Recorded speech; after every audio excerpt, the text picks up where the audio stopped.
तो फैक्टर्स कौन कौन से हो जाएंगे जो अल्टीमेटली एब्जॉर्प्शन और बायो अवेलेबिलिटी के फेनोमेना को अफेक्ट करने जा रहे हैं. In case of absorption, pharmaceutical factors and pharmacological factors में हम इसको डिवाइड कर सकते हैं ना. फार्मास्यूटिकल फैक्टर्स का मतलब हो गया कि we are going to formulate a drug. एक ड्रग को हम एक मेडिसिन के फॉर्म में कन्वर्ट करेंगे. और जब आप एक मेडिसिन तैयार करते हैं, चाहे वो टैबलेट बना रहे हो, चाहे वो कैप्सूल बना रहे हो, चाहे वो सस्पेंशन, सिरप, ऑइंटमेंट, लिनीमेंट, कुछ भी बना रहे हैं आप उसको अलग अलग शक्ल देंगे, लेकिन उसमें होगा तो वो ड्रग. नाउ ड्रग का जो फॉर्मुलेशन होता है, कई सारे एक्सिपिएंट्स आप ऐड करते हैं और उन एक्सिपिएंट्स के बेसिस पर ये डिसाइड हो पाता है कि आपका ड्रग कितना जल्दी एब्जॉर्ब होगा या कितना ज़्यादा एब्जॉर्ब होगा. एक्सिपिएंट्स काफ़ी इंपॉर्टेंट रोल प्ले करते हैं एब्जॉर्प्शन के केस में, राइट.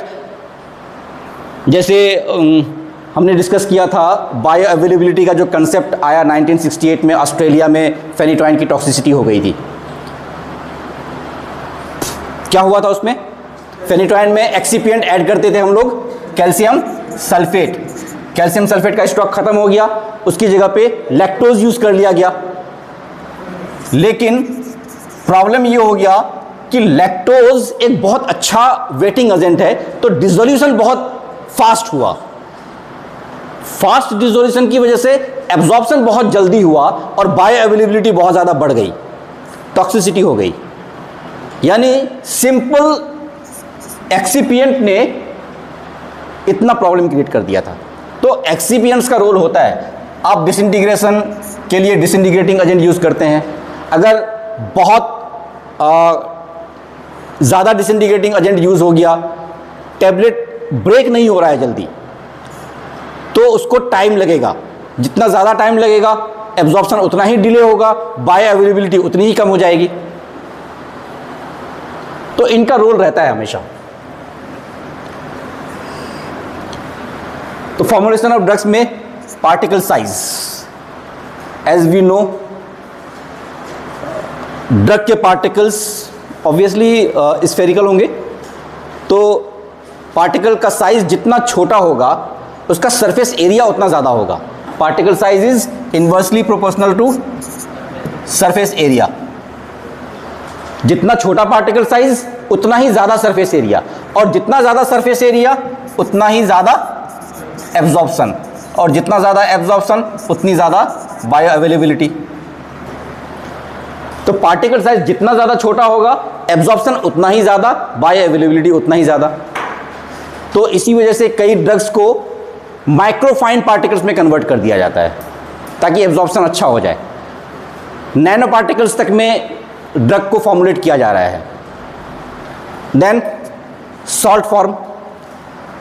एक ड्रग अपने क्रूड फॉर्म से ज़्यादा बेटर एब्जॉर्ब होगा अपने सॉल्ट फॉर्म में, क्योंकि क्रूड फॉर्म की जो सॉल्युबिलिटी है, सॉल्युबिलिटी क्या, उसको अल्टीमेटली सॉल्यूशन फॉर्म में आना है एब्जॉर्ब होने के लिए.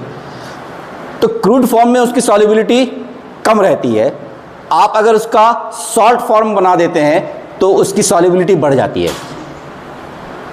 है ना. कई एग्जांपल्स हैं जिसको हमने सॉल्ट फॉर्म में कन्वर्ट कर दिया. ना क्रिस्टल फॉर्म,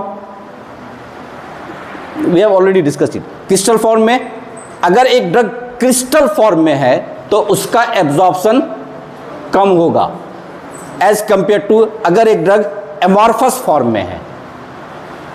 जैसे क्लोरामफेनिकॉल का एग्जांपल है. वाटर ऑफ हाइड्रेशन, जो ऑलरेडी पानी बहुत ज़्यादा पिया हुआ है उसको प्यास नहीं लगेगी ज़्यादा, जो बहुत प्यासा है प्यास उसको लगेगी. तो वाटर ऑफ हाइड्रेशन का मतलब हुआ अगर एक ड्रग मॉलिक्यूल ऑलरेडी अपने पास वाटर मॉलिक्यूल कंटेन कर रहा है तो उसको ज़्यादा अटैचमेंट नहीं होगा वाटर से, वो डिसोल्यूशन प्रोसेस में इतनी जल्दी नहीं जाएगा, एब्जॉर्प्शन उसका डिले होगा. लेकिन अगर एक ड्रग मॉलिक्यूल डिहाइड्रेटेड है वो इमीडिएटली पिक करेगा वाटर मॉलिक्यूल को, इमीडिएटली डिसोल्यूशन स्टेप में जाएगा और एब्जॉर्प्शन हो जाएगा, right. Then nature of excipients और एडजुवेंट्स. हमने अभी डिस्कस किया था कैल्शियम सल्फेट और लैक्टोज का एक एग्जांपल दे करके, right. And degree of ionisation, अगर एक ड्रग आयोनाइज्ड हो गया एब्जॉर्प्शन कम हो जाएगा, नॉन आयोनाइज्ड रहा एब्जॉर्प्शन बेटर रहेगा। देन फार्माकोलॉजिकल फैक्टर्स के अंदर gastric emptying and GI motility, drug का एब्जॉर्प्शन, अगर आपका स्टोमक पेट जल्दी खाली हो रहा है तो इसका क्या मतलब हुआ कि आपका जो ड्रग है वो जल्दी इंटेस्टाइन में पहुंचेगा, है कि नहीं। और जो ड्रग जितना जल्दी इंटेस्टाइन में पहुंचे उसका एब्जॉर्प्शन उतना ज़्यादा अच्छा है। और अगर आपका गैस्ट्रिक कंटेंट जल्दी खाली नहीं हो रहा है तो रेट ऑफ एब्जॉर्प्शन घट जाएगा, क्योंकि इंटेस्टाइन में जाने में वो टाइम लगा रहा है। तो कई ऐसे फैक्टर्स होते हैं जिससे आपका जो गैस्ट्रिक इम्पटी का क्राइटेरिया है ये अफेक्टेड होता है। फॉर एग्जाम्पल, अगर आपको एंजाइटी है तो क्या होगा? अच्छा, किस कंडीशन में एक्सीलरेट होता है gastric empty? In what condition gastric empty accelerates?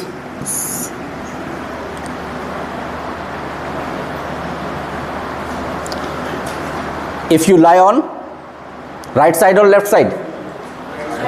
If you lie on right side, gastric content आपका जल्दी खाली हो जाएगा, ठीक है।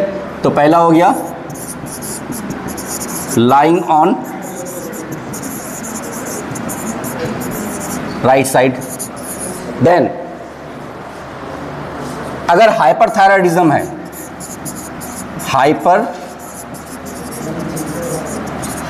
थायराइडिज्म है, इस कंडीशन में भी जल्दी खाली होगा। अगर फास्टिंग है तो आपका जो ड्रग है वो बहुत जल्दी छोड़ेगा गैस्ट्रिक कंटेंट को, इंटेस्टाइन की तरफ भागेगा। अगर एंजाइटी है तो गैस्ट्रिक इम्पटी बढ़ जाएगा। कौन से कंडीशंस हैं जिसमें गैस्ट्रिक इम्पटी का जो रेट है वो घट जाएगा?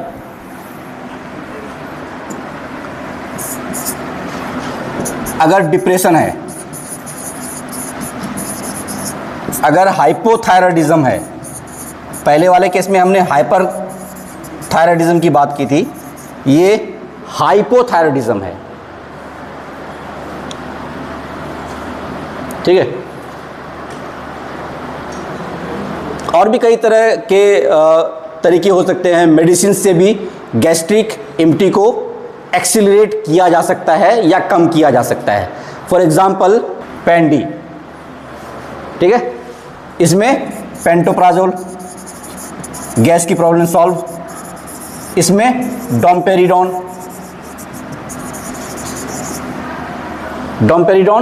ये गैस्ट्रिक मोटिलिटी को इंक्रीज कर देता है, domperidone.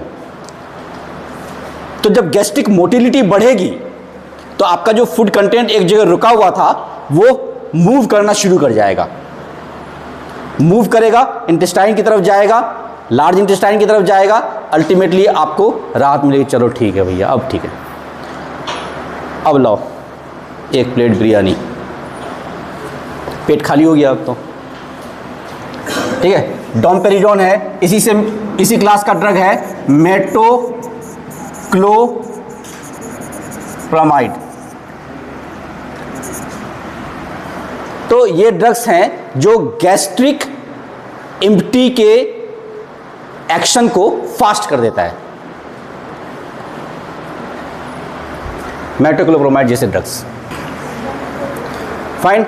GI diseases we had already discussed, हमने बता दिया था जीआई डिजीज के केस में अगर क्रॉन्स डिजीज वगैरह है तो कुछ ड्रग का एब्जॉर्प्शन बढ़ जाएगा, किसी ड्रग का एब्जॉर्प्शन घट जाता है, ये होता है। फूड एंड अनदर सब्सटेंसेस, तो इसके लिए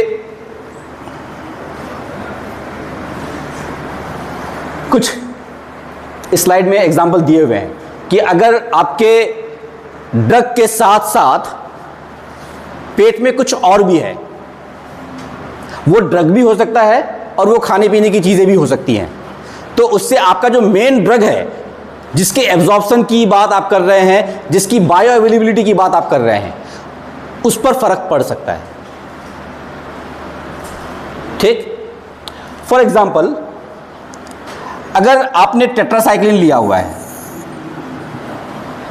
टेट्रासाइक्लिन एंटीबायोटिक ये आपने लिया और साथ में आपने दूध कंज्यूम किया या कैल्शियम कंटेनिंग कोई भी चीज़ ली, नॉट ओनली कैल्शियम कंटेनिंग, कोई भी मेटल वाला ड्रग अगर आपने लिया, से फॉर एग्जांपल एसिडिटी हो रही थी तो एल्युमिनियम हाइड्रोक्साइड ले लिया, या मैग्नीशियम वाला कोई एंटा एसिड ले लिया, तो जो एंटा एसिड्स हैं वो कुछ इस तरह के एग्जांपल्स हैं, एल्युमिनियम वाले एंटा एसिड्स, मैग्नीशियम वाले एंटा एसिड्स, कैल्शियम वाले एंटा एसिड्स। एसिडिटी सही करने के लिए ये इस तरह के फॉर्मुलेशंस आते हैं। तो एल्युमिनियम, कैल्शियम, मैग्नीशियम मेटल हैं सारे। अगर ये वाला आपने लिया है या आपने दूध ही पिया है और साथ में आपका मेन ड्रग टेट्रासाइक्लिन, दोनों साथ में गया, टेट्रासाइक्लिन का एब्जॉर्प्शन नहीं होगा। वाई? बिकॉज टेट्रासाइक्लिन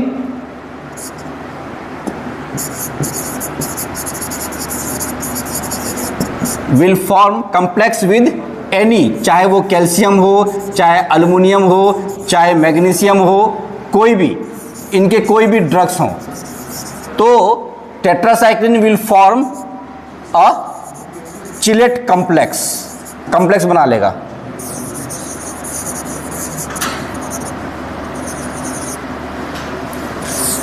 और ये जो चिलेट कॉम्प्लेक्स है ये आपके इंटेस्टाइन में ही बन गया, अब ये एब्जॉर्ब नहीं होगा। तो टेट्रासाइक्लिन की आप कितनी भी डोजिंग कर लीजिए, इस तरीके से चलेंगे तो टेट्रासाइक्लिन का डोज इनइफेक्टिव है, क्योंकि एब्जॉर्प्शन हुआ ही नहीं उसका।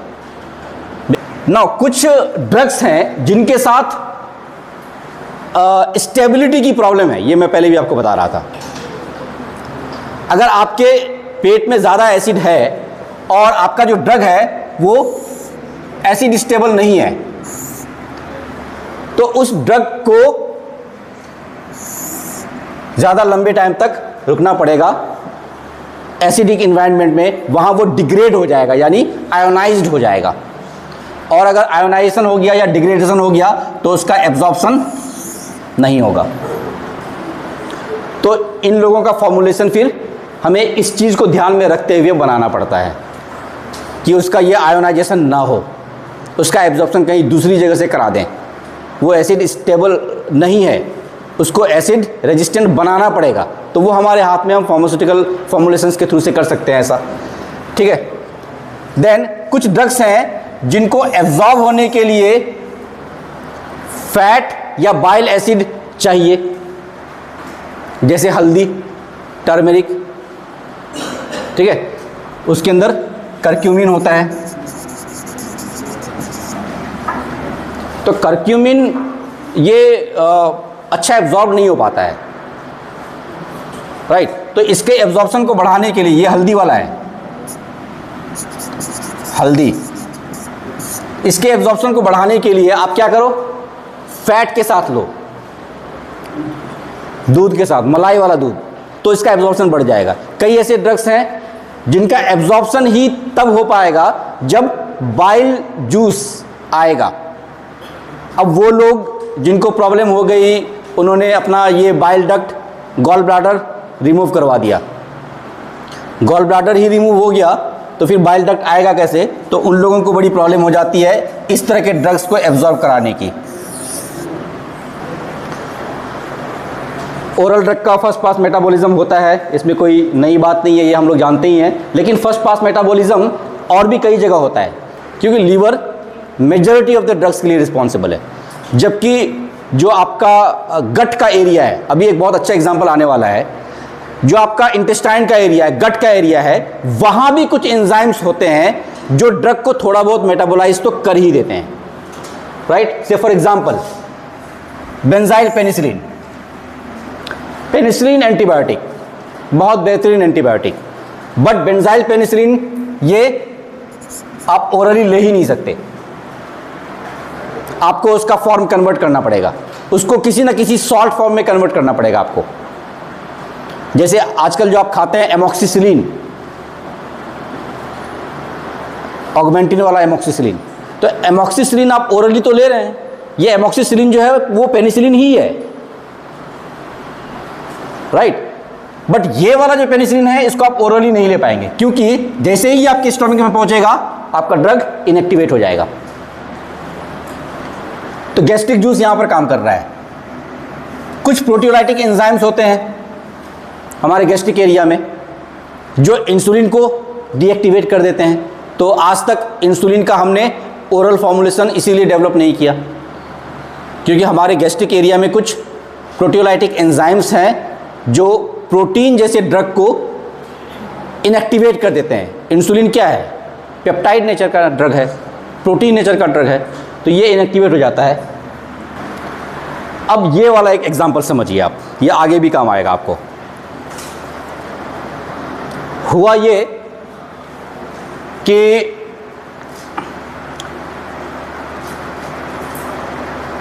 एक पेशेंट है,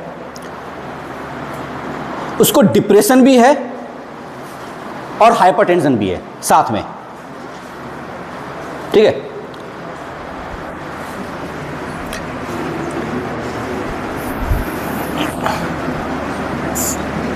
पेशेंट को डिप्रेशन की प्रॉब्लम भी है और हाइपरटेंशन की प्रॉब्लम भी है,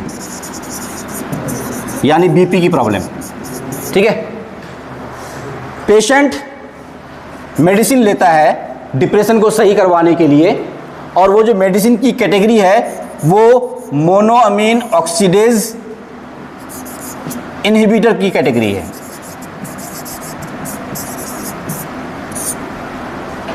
मोनोअमीन ऑक्सीडेज इनहिबिटर, ठीक है, ये कैटेगरी है जिससे डिप्रेशन, ड्रग है जिससे डिप्रेशन सही होगा। फाइन।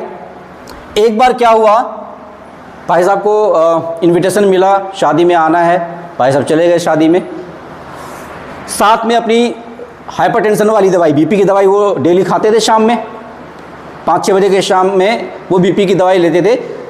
काफ़ी एक्साइटेड थे, तैयारी वारी काफ़ी करनी थी, तो वो बीपी की दवाई खाना भूल गए, साथ भी रखना भूल गए कि चलो बाद में खा लेंगे। नहीं खाया उन्होंने बीपी की दवाई, ठीक है। तो नो मेडिकेशन। अब वहाँ पर गए, वो पार्टी बढ़िया थी, बहुत बढ़िया पनीर बना हुआ था वहाँ पे, पनीर के 3-4 वैरायटी उन्होंने खा लिए, सब बढ़िया सब बढ़िया सब बढ़िया, ठीक। अब जो पनीर होता है, पनीर को क्या बोलते हैं? चीज़,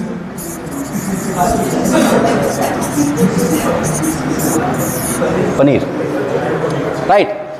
पनीर में एक चीज़ होती है टायरामीन, ठीक है, पनीर के अंदर टायरामीन पाया जाता है।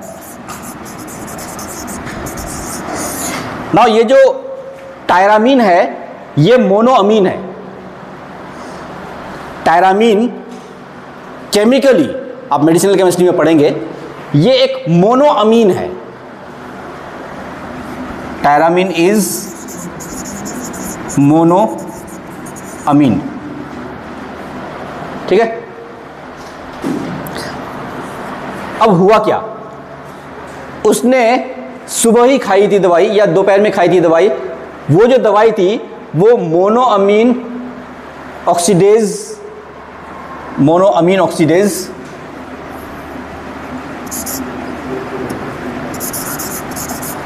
MAO, मोनोअमीन ऑक्सीडेज इनहिबिटर है वो ड्रग, लेकिन डिप्रेशन को ट्रीट करता है वो, ठीक है।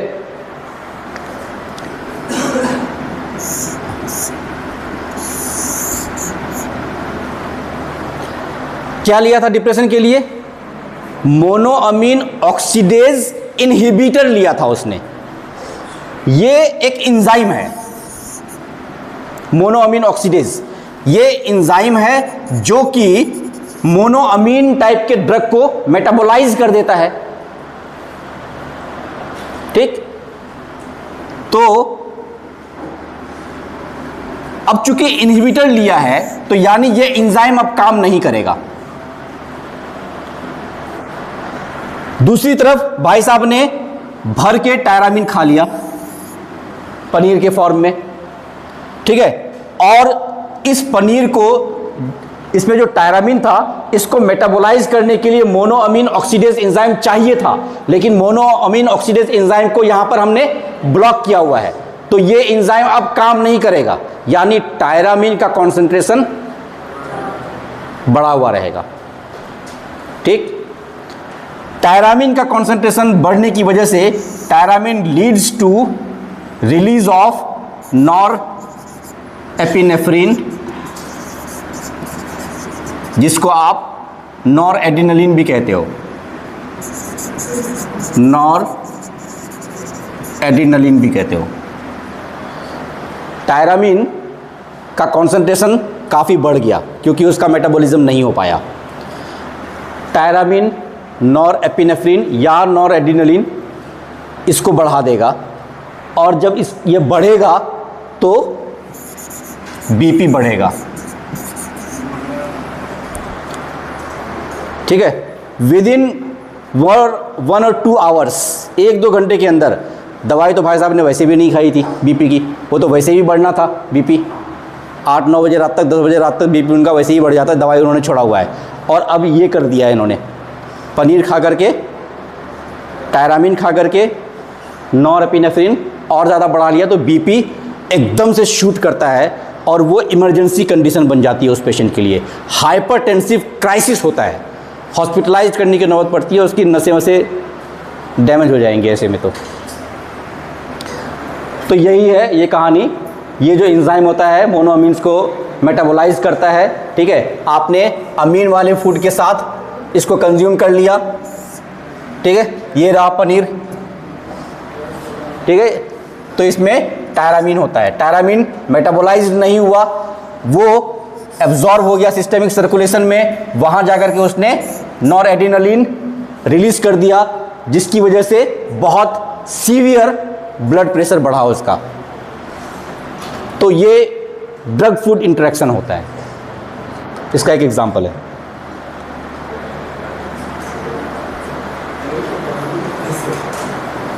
हालांकि हिपेटिक फर्स्ट पास मेटाबॉलिज्म में हम लोगों ने ऑलरेडी काफ़ी सारी चीज़ें कवर कर ली हैं। इसमें प्रो ड्रग का कंसेप्ट है, ये already we have discussed a lot. एक इनएक्टिव ड्रग एक्टिवेट हो जाता है, तो कई दफ़े फर्स्ट पास मेटाबॉलिज्म, देखो किसी को ना एक पॉइंट पर अच्छा या बुरा कह देना सही नहीं होता है, आपको उसकी पूरी स्टोरी जाननी चाहिए, दोनों तरफ से आप सुनो।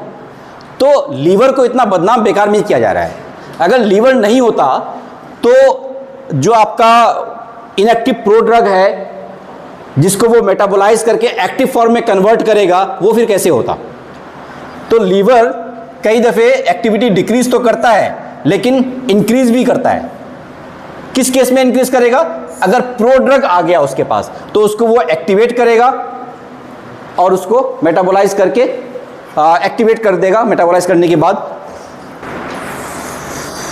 फैक्टर्स अफेक्टिंग बायोअवेलेबिलिटी, चेंज कुछ नहीं है, राइट। इसमें molecular weight of the drug ये कंसिडरेबल होता है, molecular weight, drug formulation, drug solubility of the drug, chemical instability वगैरह वगैरह, ये सारी चीज़ें इसमें होती हैं। मॉलिक्यूलर वेट जिस ड्रग का जितना कम होगा उसका एब्जॉर्प्शन उतना ही ज़्यादा होगा और उसका बायोअवेलेबिलिटी उतना ही ज़्यादा होगा। ड्रग फॉर्मुलेशन जितना इजीली डिसोल्यूशन होगा उतना इजीली और उतना फास्ट एब्जॉर्प्शन होगा और उतना ही अच्छा बायोअवेलेबिलिटी होगा। तो इस वजह से बायोअवेलेबिलिटी एक ही ड्रग के अलग अलग फॉर्मुलेशन का अलग अलग हो सकता है। सॉल्यूशन, एक ड्रग का सॉल्यूशन फॉर्म, उसकी बायोअवेलेबिलिटी ज़्यादा होगी एज कम्पेयर टू सस्पेंशन, इसकी ज़्यादा होगी एज कम्पेयर टू कैप्सूल, और इसकी ज़्यादा होगी as compare to tablet. Drug एक ही है, अलग अलग फॉर्मुलेशन, अलग अलग bioavailability, right. Drug solubility of the drug, जो ड्रग जितना ज़्यादा सॉल्युबल होगा, लिपिड सॉल्युबिलिटी जिसकी जितनी ज़्यादा होगी वो उतना ही ज़्यादा इजीली एब्जॉर्ब होगा और बायोअवेलेबिलिटी बढ़ेगी। Chemical instability in gastric pH, bioavailability यहाँ पर उसकी घटेगी, ठीक है। फर्स्ट पास मेटाबॉलिज्म, बायोअवेलेबिलिटी घटेगी। ब्लड फ्लो जितना ज़्यादा होगा, आपने इंट्रामस्कुलर इंजेक्शन दे दिया, वहाँ पर ब्लड फ्लो जितना ज़्यादा होगा ड्रग उतना जल्दी एब्जॉर्ब होगा और उतना जल्दी बायोअवेलेबिलिटी शो करेगा। तो कई दफ़े होता है कि हम रेट ऑफ एब्जॉर्प्शन को कम भी कर सकते हैं, कम भी करा देते हैं और उसको बढ़ा भी सकते हैं, राइट। जैसे अगर आप ज़ाइलोकेन जो कि लोकल एनेस्थेटिक है, ज़ाइलोकेन एक लोकल एनेस्थेटिक है, इसके साथ अगर आप एड्रेनालिन दे देंगे तो एड्रेनालिन क्या करता है, ब्लड वेसल्स को कॉन्स्ट्रिक्ट कर देता है, यानी ज़ाइलोकेन अब ज़्यादा देर रुकेगा अपनी जगह पे क्योंकि वहाँ पर ब्लड का फ्लो वेसोकंस्ट्रिक्शन की वजह से कम हो गया है। तो ज़ाइलोकेन का जो ड्यूरेशन ऑफ एक्शन है वो बढ़ जाएगा, राइट। रेट ऑफ एब्जॉर्प्शन उसका एड्रेनालिन की वजह से जो वॉशिंग अवे है वो उसका कम हो जाता है।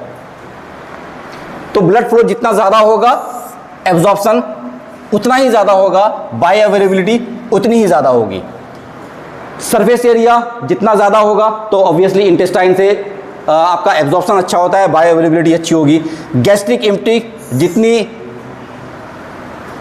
जल्दी होगा आपका जो ड्रग है उतनी जल्दी इंटेस्टाइन में पहुंचेगा, एब्जॉर्प्शन उतना ही ज़्यादा होगा, बायोअवेलेबिलिटी उतनी ही ज़्यादा होगी। And finally pH of the gut always matters. Intestinal motility अगर बढ़ गई, इंटेस्टाइनल मोटिलिटी अगर बढ़ गई तो ड्रग टिक नहीं पाएगा इंटेस्टाइन में, तो एब्जॉर्प्शन के लिए ज़्यादा टाइम नहीं मिलेगा उसको, तो ड्रग का एब्जॉर्प्शन कम हो जाएगा, बायोअवेलेबिलिटी कम हो जाएगी। जैसे डायरिया का केस है, इंटेस्टाइनल मोटिलिटी बहुत ज़्यादा बढ़ी हुई रहती है तो ड्रग का एब्जॉर्प्शन कम हो जाएगा वहाँ पर, तो बायोअवेलेबिलिटी घट जाएगी, ठीक है। और finally gastric emptying time and food etc. they always affect the rate of absorption and bioavailability.